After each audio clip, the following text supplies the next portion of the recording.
The Knicks postgame show is presented by Tri-State Audi. Visit your Tri-State area Audi dealer today. Tonight at Atlanta, 121 all, 117 to go. Jalen Brunson for 3 of his 34.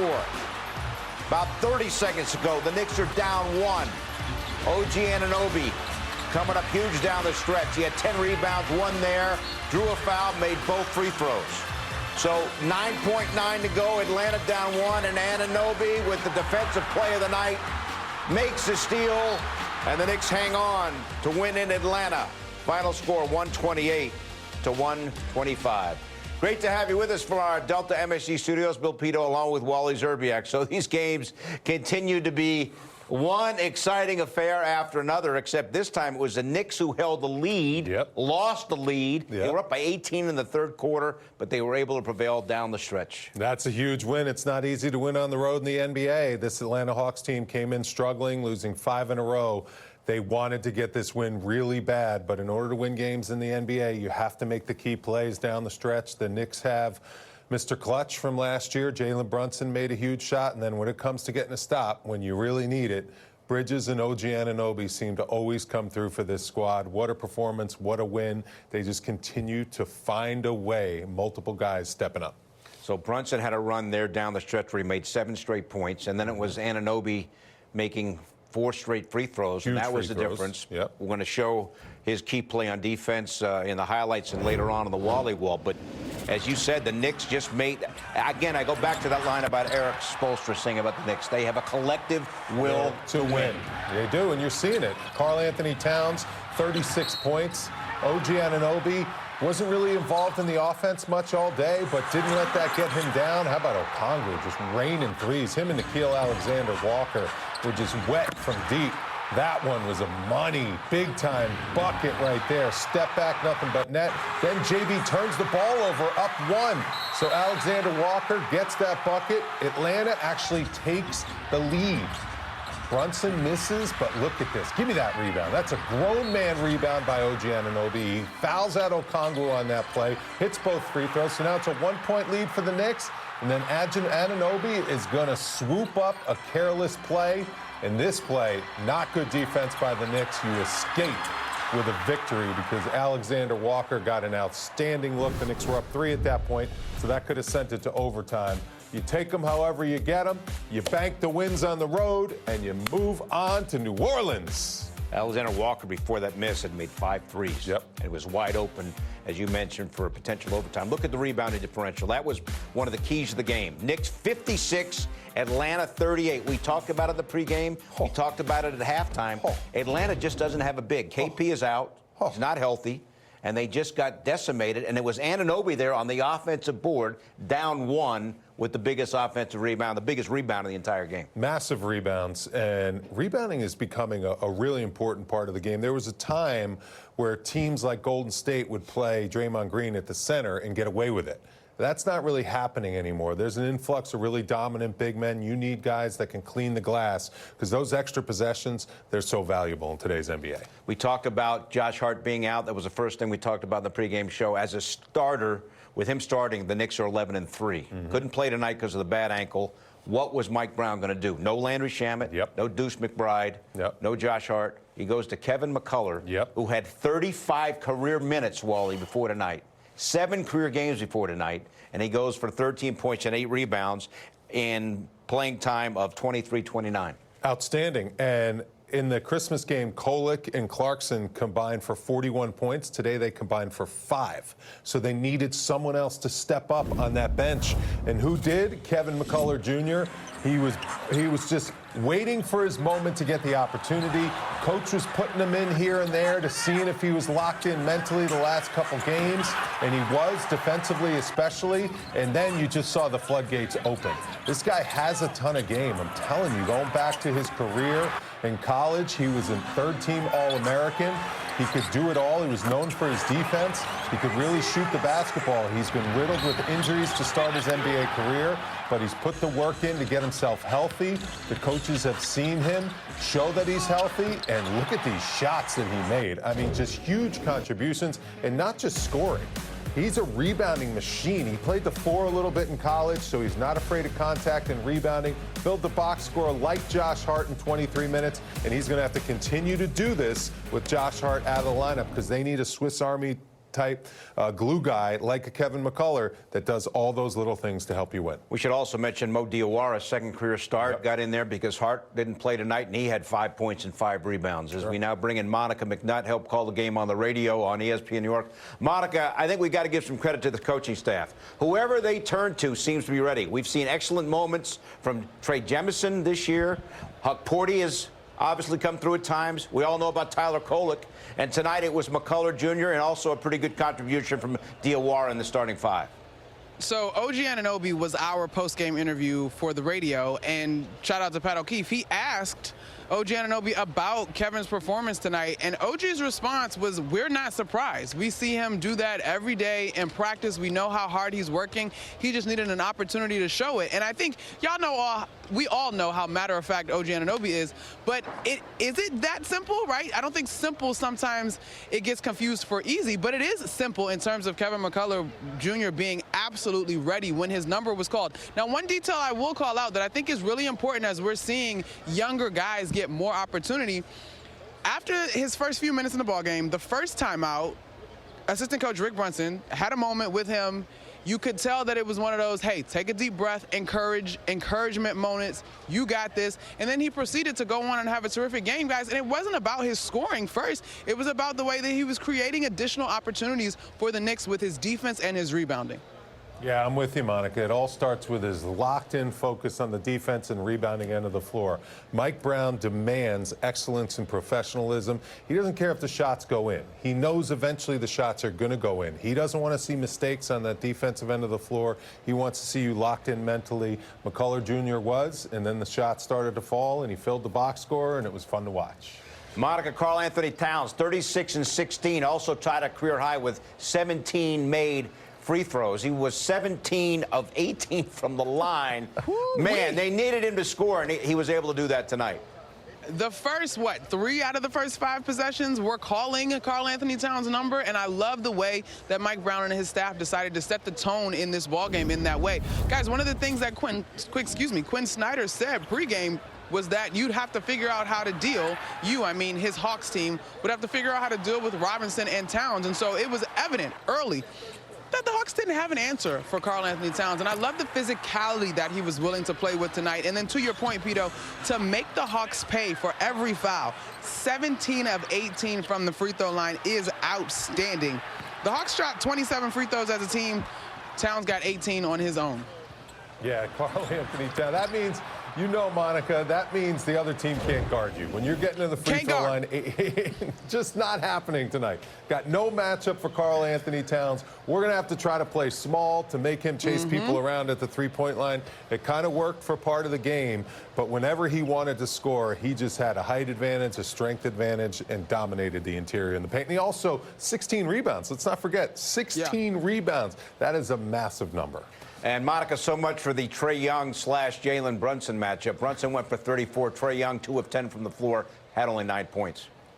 Yeah, I don't want to talk about that. I want to talk about OG Anunoby. I think it's so important to think about the way that game unfolded in the last 5 minutes, the last 3 minutes, really. 2 sets of free throws that were huge for OG Anunoby, the steal that was big for OG Anunoby. And, guys, he said something that was really interesting to me. And I know we are all giddy, excited, enjoying this run. In the last 5 games, the Knicks have had multiple double-digit comebacks to win. But I asked him about that postgame. I'm like, look, OG, we all love the resiliency and the focus and the grit that's required. But talk to me about what is required in order not to give up a lead, which was on the verge of happening tonight. And he very candidly said, playing with the lead is one of the hardest things you will do in the NBA, because we have come back, teams come back, the way teams shoot the three-point ball, you get to the free throw line, different things happen. And so as much as we praise the comebacks in terms of grit's maybe not my first word that I would have used for tonight's performance, but it is another installment in how this team is continuing, as Jalen Brunson said after the Cup victory, to find ways to win. Yep, that's what you got to do at this point of the season. The games are coming quick, and it seems like every single night you have an unsung hero that steps up. And now you got a little bit of a break heading to New Orleans playing the Pelicans, so the Knicks got to find a way to keep this winning going. Monica, I'm coming to New Orleans. We're going to hang out? Are you going to... Pidto, these are the rules. You got rules when you come hang out with me, okay? You can't talk too much. Don't get on my nerves. And make sure you bring your wallet because you're the rookie on the road, and apparently that means you picking up the tab. And the donuts.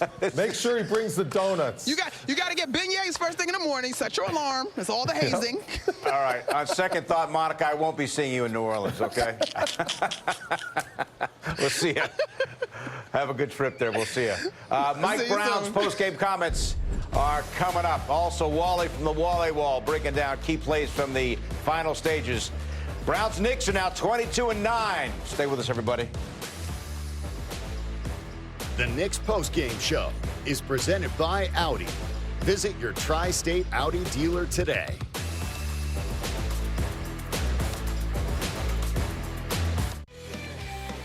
Welcome back, everyone, as the Knicks prevail in Atlanta, 128-125 over the Hawks. Great to have you with us tonight. Back now from the Wally Wall, and it was 121 all, 117 to go. Jalen Brunson had 34. His biggest three came in the final stages of the game, as always. Break it down for us, Wally. And we're going to dive deep into the strategy of how they manipulated matchups to get the right defender on Brunson. Here comes Anunoby setting the screen. Freeze it there. Now keep an eye on Trae Young. He wants no part of being switched on to Jalen Brunson. So he's like, I got to get out of here. Nickeil Alexander-Walker, he fights through the screen, so he stays on him. Now watch what Brunson does. Freeze it there. Now Nickeil Alexander-Walker is thinking he's not going to pull up from back here. But he hasn't guarded Jalen Brunson enough. He doesn't realize that he's got that kind of range, so he backs up a little bit. He has good size and length. But at this point, I think you want to make Jalen drive and not let him just tee you up for that wide open three. Now, he wasn't expecting him to take that three from that far out, and Nickeil Alexander-Walker does have a high wingspan and a long wingspan, so he thought he would be able to bother that shot, but not Jalen Brunson in the clutch. And do you notice how cleanly that went through the hoop? I mean, that thing just nothing but the bottom of the net. Exactly. All right, then OG Anunoby, who was all over the action down the stretch. With Atlanta down 1, Anunoby made a great play. Trae Young, very passive in crunch time. Very passive, and that's shocking to me because normally he's the guy wants the ball and that he's making the big plays coming down the stretch. Now keep an eye on Mitchell Robinson here on the ball and what he does this whole entire possession because he is a key to disrupting this play. Yeah, here he comes. Now here comes the pick here. Now freeze it there. Now this is the key play. That's a good screen. Lock and trail. Mitch is in great help position right here, forcing Trae Young to retreat and pick the ball up, which then leads to OG Anunoby being able to do what he does and play the passing lanes. Look, Mitch controlled that play. High hands. Trae Young has nowhere to go. He's thinking about calling a timeout. So now he's got to get rid of the ball. Jalen Johnson's another great option, but this is a very careless pass. You cannot throw a careless pass like that with Anunoby around. Anunoby reaches in with those long arms, gets the deflection, steals it away. This is just total confusion between those two guys. And Trae's looking for a foul. You're not going to get a foul when you play that soft. Good job by Anunoby not going to the basket, milking a few seconds off the clock, and then he makes the two key free throws. I'm with you. I am very surprised. In the possession before, he almost turned the ball over Trae Young, a deflection by Bridges. Surprised that he didn't just clear it out and let himself go one-on-one. That's normally what he does at the end of games. He's obviously going through something maybe with his knee, but he doesn't feel confident to make those plays in crunch time. He missed 23 games with a bad knee. With him in the lineup, the Hawks are 2-8. Without him, they're 13-10. Interesting. Mike Brown, his post-game comments, as always, presented by Chase. Man, you know, I thought our young guys stepped up. You know, Mo hadn't played a lot of minutes this year, but, you know, he ended up playing a little over 16 a night, and I thought he was really good in those 16 minutes, especially starting a game on the road for us. You know, obviously, Kevin was huge for us tonight. We threw him out there and put him on a lot of different guys. You know, he had to guard Trae for a while, and you talk about guarding an all-star when you played in the G League the whole year. On top of that, playing almost 24 minutes. It's just a heck of a job by him. He was our defensive player of the game. He had a couple of verticalities that just were beautiful. You know, if you go to Webster Dictionary, you'll be able to see a couple of those plays under verticality. He was awesome tonight. Obviously, Jalen, 34 points. Man, OG was decisive tonight. When he got the ball, he shot it or he snap drove and he made plays. And you talk about plays at the end of the game. First of all, he knocks down his free throws, but secondly, he comes up with the biggest steal of the game. He could have easily gotten Defensive Player of the Game, and even Mikal. Both those guys were pretty good defensively. We did not do a good job in transition, and we kept sending them to the free throw line, and that's where we struggled the most during the course of the game. But 23 second chance points. Kat and Mitch and Kevin were a monster, as well as OG on the offensive glass. 19 offensive rebounds, 23 second chance points. We needed every single one of those points tonight. And on top of that, Kat getting a double-double. Just a good win. We know we need to defend better. We talked about coming out in the first quarter and trying to put our imprint on the game defensively, and we did a decent job with that. But we kept let our foot off the gas after that, and that's why it turned into a struggle. How about just OG's played in those last 30 seconds, the putback and one, the steal. How about his just clutch play overall? And I've said this to him. OG is an all-star. If he wants to be, he at his size, his length, his strength, his athleticism, his feel, he can do so much out there. He just has to impose his will on the game every single play, and when he does, there's nothing in my opinion, he can't do. He didn't shoot the ball well, but he hit 15 and 10. He had a double-double. And to me, that's more than attainable by him on a night-in, night-out basis if he imposes his will on the game like he did tonight. He was fabulous, and like you said, down the clutch, he was awesome. He was awesome. When we first met you, you talked about sometimes you just throw a guy in who hasn't played and see what he's made of. I think something you said Steve Kerr used to do. Yeah. Is that the case with Kevin tonight, or did he know that he might get some minutes? I know guys are down, but was that part of the was there any mind games there with that? No, I didn't. No, I don't know if he knew, because I didn't tell him. Yeah. But he was scheduled on my little minute sheet. He was scheduled to come in at the 8-minute mark of the first quarter. I was going to throw him on Trey just to see what happens. Kev's a young, really good defender that has a great feel on both ends of the floor, but especially that end of the floor. And I wanted to give him a chance. And I threw him out there for a few minutes, and he was fantastic. So he just started earning more minutes. Now, I didn't have him down for that many minutes, but he definitely earned those minutes as the game went along. And just you talked about it a little bit to start games. You've been the one to call timeouts first. So the last few games, what are you seeing in these starts? Is it a bunch of different things that's maybe want you to get the group together and get going? Because it does feel like after those timeouts, there's a little bit more pep in their step. Yeah, we just, we go over what we're supposed to be doing defensively, obviously, at shoot-around. And for the most part, it carries over. But there are times in the first quarter where it doesn't. And for me, you're going into a ball game. It shouldn't happen, that soon. Let's have some carryover for shoot around. Let's be physical without fouling, and let's play the way we're capable of playing the game. And sometimes we'll have a mental lapse here, a mental lapse there, and it's just my job to remind them. Tonight's thrilling moment brought to you by FanDuel Casino. Get your thrill on. Double alley-oop, Wally. Mikal Bridges. Jordan Clarkson back to Mikal Bridges. A little, just having some fun. A little volleyball right here. Nice set by Jordan Clarkson, and the big finish. Mikal Bridges all smiles off the big steal. What a great win for the Knicks. Bridges, by the way, 8 assists. Yeah, led the Knicks in assists. All right, Knicks in the winning column once again. And beat the Hawks 128-125. 3-point. The Knicks postgame show is presented by Audi. Visit your Tri-State Audi dealer today.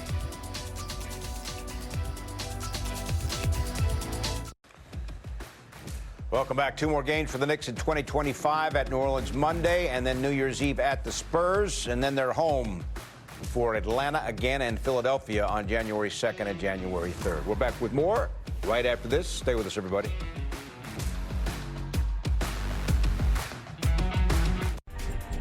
Next up for the Knicks at New Orleans on Monday, pregame at 7:30, game at 8. You can also stream our coverage on the Gotham Sports App. Want more than just a postgame show? Link your eligible TV subscription to stream Knicks games free or subscribe today in the Gotham Sports App. Just go to gothamsports.tv to learn more.